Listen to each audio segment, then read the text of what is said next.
សួស្តីលោកអ្នកនាងជាទីមេត្រីនៅក្នុងសប្តាហ៍នេះលោកអ្នកនាងនឹងបានស្ដាប់ប្រវត្តិសាស្ត្រខ្មែរក្នុងរាជ្យព្រះបាទមហិន្ទរាជាធិរាជព្រះសត្ថាទី1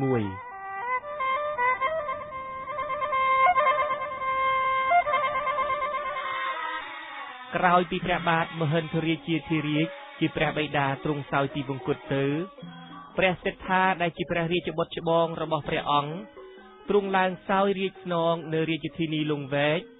ដោយមានព្រះនាមក្នុងរាជថាព្រះបាទសម្ដេចព្រះរាជាអង្គការ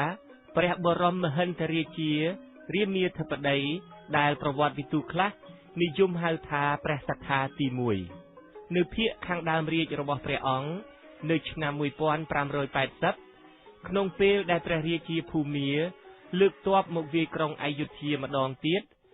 ហើយដោយព្រះចៅសៀមគឺព្រះមហាធម្មរាជាបានធ្វើសារមកសុំទ័ពជំនួយអំពីខ្មែរដើម្បីជួយច្បាំងនឹងភូមាផងហើយដោយប្រទេសខ្មែរនិងប្រទេសសៀមនៅជាប់សម្ព័ន្ធមេត្រីភាពដែលមានមកតាំងពីព្រះរាជបិតាព្រះអង្គព្រះមហិន្ទរាជារាមាធិបតីព្រះសត្ថាក៏បានត្រាស់បញ្ជាឲ្យព្រះស្រីសុរិយោពណ៌ជាប្អូននាំទ័ពខ្មែរទៅជួយសៀមតាមការស្នើសុំលុះដល់សង្គ្រាមនេះបានជោគជ័យលើពួកភូមាហើយពេលដែលលើកទ័ពត្រឡប់មកវិញព្រះនរេន្ទសូរបុត្រព្រះមហាធម្មរាជាមេទ័ពសៀមបានឃើញព្រះស្រីសុរិយោពណ៌គង់សំយងព្រះបាទមិនព្រមក្រាបដោយអ្នកផងទាំងពួងព្រះនរេន្ទសូរទ្រង់ពិរោធណាស់ហើយបញ្ជាឲ្យទាហានសៀមនាំយកឆ្លើយភូមាមកកាត់ករួចដោតក្បាលប្របនឹងទីនាងនាវារបស់ព្រះស្រីសុរិយោពណ៌ដែលជាមេទ័ពខ្មែរដើម្បីជាការចំអកព្រះស្រីសុរិយោពណ៌មេទ័ពខ្មែរឃើញដូច្នោះទ្រង់ខ្ញាល់ជាខ្លាំង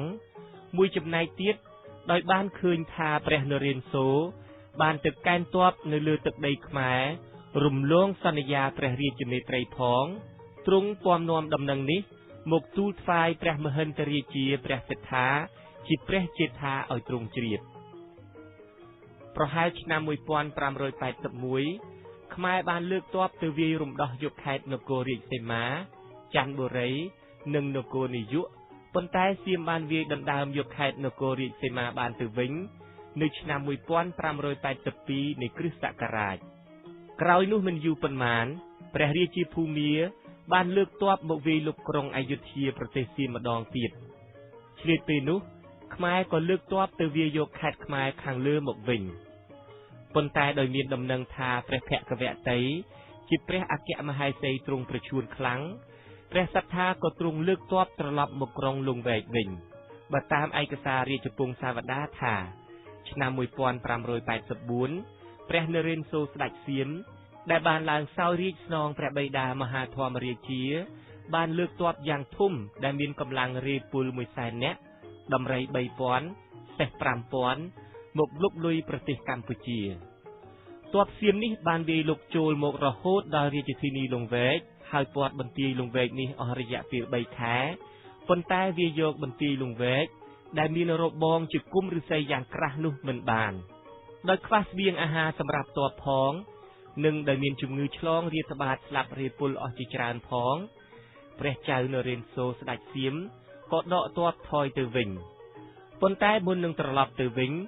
សៀមបានប្រើល្បិចយកប្រាក់ដួងដាក់លាយជាគ្រាប់កាំភ្លើងបាញ់ចូលក្នុងគុំឫស្សីដែលជារបងបន្ទាយលង្វែកនោះយ៉ាងច្រើនក្នុងបំណងជាអបាយកលប្រើដៃខ្មែរខ្លួនឯងឲ្យបំផ្លាញកំពែងឫស្សីដ៏រឹងមាំនោះក្នុងពេលខាងមុខមិនត្រឹមតែប៉ុណ្ណោះទេបើតាមឯកសារខ្លះបញ្ជាក់ថាដោយដឹងថាប្រទេសកម្ពុជាមានវត្ថុស័ក្តិសិទ្ធិ13ព្រះអង្គខ្លាំងពូកែជួយថែរក្សាការពារក្រោយពីពេលត្រឡប់ទៅប្រទេសសៀមវិញព្រះនរេន្ទសូរបានប្រើមហាថ្លឹកសៀម2នាក់ឲ្យក្លែងធ្វើជាអ្នកបួសនាមពេបញ្ញោនិងសុបញ្ញោដើរចេញទៅស្រុកលាវហើយចុះតាមផ្លូវទន្លេមេគង្គមកស្រុកខ្មែរដើម្បីមកធ្វើពិធីដកសិលសាសន៍ដែលបញ្ចុះក្នុងរូបទេវព្រះទាំងនោះសុបញ្ញោប្រើមន្តអាគមធ្វើឲ្យអ្នកស្រុកឈឺឯពេបញ្ញោជាអ្នកដោះឲ្យជាសះស្បើយឡើងវិញឧបាយកលចិត្តសាស្ត្ររបស់សៀមនេះទទួលបានជោគជ័យណាស់មិនត្រឹមតែរាជប្រជាទេដែលមានជំនឿមុតមាំលើតេបញ្ញោនិងសុបញ្ញោនេះស សូម្បីតែព្រះមហាក្សត្រក៏មានជំនឿផងដែរដោយសារព្រះអគ្គមហេសីត្រូវអំពើអសេរពឹសមានជំងឺជាទម្ងន់ព្រះមហិន្ទរាជាព្រះសិទ្ធាទ្រង់និមន្តភិក្ខុទាំងពីរអង្គឲ្យគង់ក្នុងវត្តព្រះឥន្ទទេពក្នុងកំផែងព្រះនគរដើម្បីជួយព្យាបាលព្រះអគ្គមហេសីបានឱកាសល្អតេបញ្ញោនិងសុបញ្ញោបានទូលព្រះរាជាថារោគព្រះមហេសីនេះបណ្ដាលមកពីទោះបារមីព្រះពុទ្ធរូបអធរោះគឺព្រះពុទ្ធអង្គធំបែរព្រះភ័ក្ត្រទៅទិសទាំង4ស្ថិតនៅក្នុងព្រះវិហារវត្តត្រឡែងកាយនោះជាអ្នកឲ្យទោសឮដូច្នោះព្រះមហិន្ទរាជាព្រះសិទ្ធាដែលទ្រង់ធ្វេសព្រះកិត្យាផ្លាស់ព្រះសតិបញ្ញាច្រើនប្រការស្ដេចមានសតិពុំប្រកបដោយប្រកដីលប់សតិទ្រង់ត្រាស់បង្គាប់ឲ្យសែងព្រះអធរោះដែលជាវត្ថុស័ក្តិសិទ្ធិស្ថិតក្នុងព្រះរាជធានីទៅចងសណ្ដូនថ្មទម្លាក់ទឹកមុខព្រះនគរនោះទៅឯឯកសារខ្លះថតិបញ្ញោនិងសុបញ្ញោបញ្ជាឲ្យដុតព្រះសន្ធិដ្ឋដែលសម្ដេចព្រះមហាចន្ទរាជាទ្រង់បានកសាងនោះចោលទៅទើបគេឃើញនៅសល់តែព្រះបាទអំពីថ្មរហូតមកដល់សព្វថ្ងៃនេះនៅឆ្នាំ1585ឯកសារខ្លះថាឆ្នាំ1586ដោយខ្លាចក្រែងរាជសម្បត្តិមិនបានទៅព្រះរាជបុត្រព្រះអង្គក្រោយពេលពីព្រះអង្គទៅព្រះមហិន្ទរាជាព្រះសិទ្ធាទ្រង់ដាក់រាជហើយថ្វាយរាជសម្បត្តិនោះទៅឲ្យព្រះរាជបុត្រច្បងព្រះនាមជ័យជេដ្ឋាឲ្យឡើងសោយរាជស្នងដែលមានអាយុទើបតែ11ព្រះវស្សាតែប៉ុណ្ណោះហើយលើកព្រះរាជបុត្របន្ទាប់គឺពញាតនដែលមានអាយុទើបតែ6ឆ្នាំឲ្យមាននីតិជាឧបរាជឯព្រះអនុជរបស់ព្រះអង្គ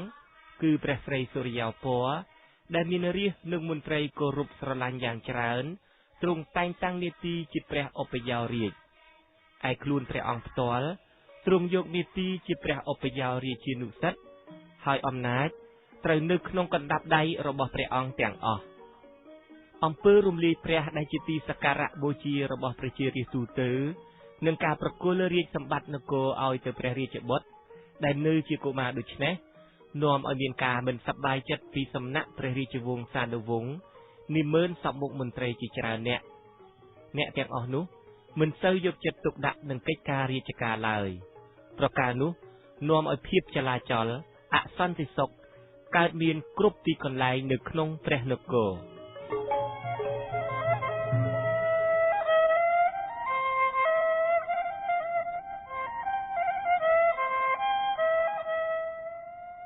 លោកអ្នកនាងទើបតែបានស្ដាប់ការរៀបរាប់អំពីព្រះបាទមហិន្ទរាជាធិរាជព្រះសិទ្ធានៅសប្តាហ៍ក្រោយលោកអ្នកនាងនឹងបានស្ដាប់ការរៀបរាប់អំពីព្រះបាទជ័យជេដ្ឋារាមាធិបតីឬជ័យជេដ្ឋាទី1សូមអញ្ជើញលោកអ្នកនាងរងចាំតាមដានស្ដាប់កុំបីខានឡើយ